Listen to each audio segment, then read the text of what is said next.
बिस्मिल्लाहिर्रहमानिर्रहीम। अस्सलाम वालेकुम। Welcome to Zaika with Talat.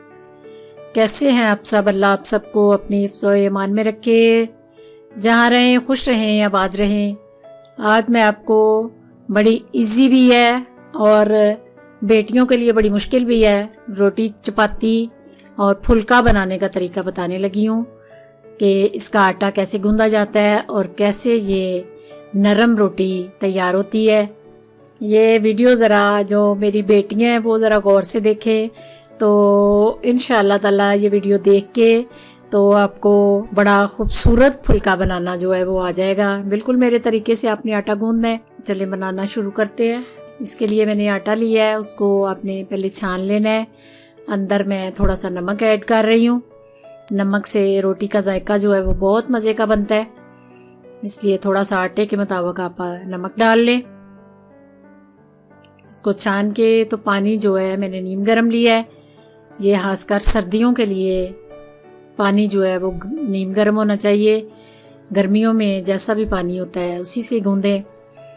नीम गर्म पानी से आटा बहुत खूबसूरत और बड़ा अच्छा गूंदा जाता है, तो इसका फुल्का जो है वो बहुत नरम और अच्छा बनता है। इसको ज़रा ज़ोर ज़ोर से हाथ से आपने मिक्स करना है और तकरीबन 10 या 15 मिनट के लिए इसको आपने रख देना है। उसके बाद आपने रोटी बनानी शुरू करनी है। ये पानी लगा के तो इसको थोड़ी रेस्ट के लिए मैं रख रही हूँ। 15 मिनट के लिए इसको मैं छोड़ रही हूँ। ये 15 मिनट के बाद थोड़ा सा पानी हाथ को लगाना है, तो फिर आपने इसको दोनों हाथों से ऐसे ज़रा ज़ोर ज़ोर से थोड़ा सा इसको मसल के गूंदना है ताकि ये थोड़ा अच्छी तरह मिक्स हो जाए। ये देखें, बिल्कुल जो 10 मिनट की रेस्ट दी है तो उससे ये बहुत अच्छा आटा जो है वो मिक्स हो जाता है। फिर आपने पानी लगा के तो इसको एकदम से रोटी नहीं बनानी, तकरीबन आधा घंटा ये पड़ा रहे तो फिर आपने रोटी बनानी है। फिर खुश्के में आपने ऐसे पेड़ा बना के रख के तो एक ही दफ़ा मैंने इसको खुश्का लगाया है। ज़्यादा खुश्का लगाने से एक तो रोटी आपकी फूलेगी भी नहीं, दूसरी सख्त हो जाती है। बस ये एक दफ़ा खुश्का लगा के तो आराम से बेलन पे आपने ज़्यादा ज़ोर नहीं लगाना, बिल्कुल आराम से इसको आपने बेलना है और कोशिश करना है कि इसी खुश्के से आपकी रोटी जो है वो बड़ी हो, दोबारा खुश्का ना लगाना पड़े। आराम से आप बेलन चलाएंगे तो फिर रोटी जो है वो नीचे भी नहीं लगेगी और बेलन के साथ भी नहीं लगेगी। ये देखें, बिल्कुल भी मैंने दूसरी दफ़ा खुश्का नहीं लगाया।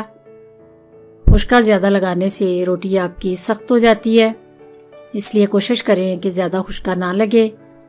देखें, इतनी खूबसूरत, इतनी गोल रोटी बनी है। तवा जो है आपने मीडियम आंच पे रखना है। पहले आपने फुल आंच करके गर्म कर लेना है, तो फिर आपने जब रोटी डालनी है फिर इसको मीडियम कर लेना है। तो फिर आराम से आपने किनारों की साइड से, सेंटर में आपने रुमाल को नहीं लगाना, किनारों से आपने आराम से इसको ऐसे घुमाते जाना है। और देखें, अल्हम्दुलिल्लाह इतना खूबसूरत मेरा जो फुल्का है वो तैयार हुआ है और इतना नरम और इतनी खूबसूरत रोटियां बनी हैं। ये आप आटा जो जिस तरीके से मैंने बताया इसी तरीके से आपने गूंदना है।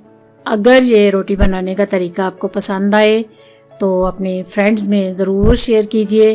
अगर मेरे चैनल पे आप नए हैं तो प्लीज़ सब्सक्राइब कीजिए। दुआओं में मुझे याद रखना। अल्लाह आप सबका हामी नासिर। खुदा हाफिज़।